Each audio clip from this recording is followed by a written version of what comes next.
Unit 11. Listening, Part 4, Exercise 1. For each question, choose the correct answer. You will hear an interview with a teenager from Bermuda called Magnus, who helps to protect the oceans and the wildlife in them. Today, we're talking to Magnus Henneberger, a teenager who lives in Bermuda, an island in the mid-Atlantic. So, Magnus, when did you first become interested in the sea and marine wildlife? Well, we'd been reading about it in class. Then, someone from an environmental organization came and gave a presentation about the amount of plastic in the ocean and what they're trying to do about it. I was really impressed and registered to become a member. What was the first thing you did after becoming a member?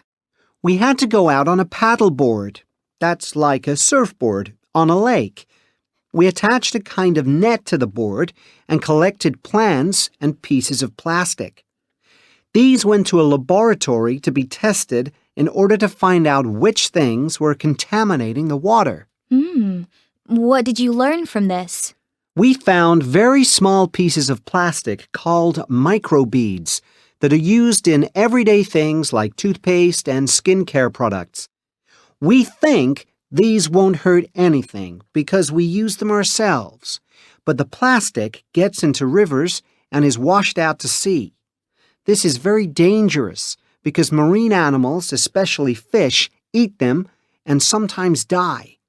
And if humans eat contaminated animals, they can become ill as well. What advice would you give people about helping to protect marine life? I've actually started a campaign to tell people not to buy some beauty products.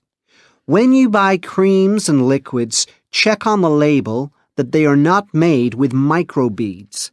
It's better to have skin that isn't as smooth than end up with no fish in the sea. So, what has been your greatest achievement so far? We have regular beach cleaning days, and I think we're beginning to make a difference. But I felt most proud when our local aquarium decided to display a sculpture I'd made from objects that I'd collected on the beach. Now, all the tourists that visit can see how we're polluting our planet. And what do you want to do next? Well, there are some charities which have some great environmental projects that I would love to take part in. But before that, of course, I need to get a degree in environmental science. Afterwards, I would love to come back to the island and carry on my work here. Thank you, Magnus, and good luck.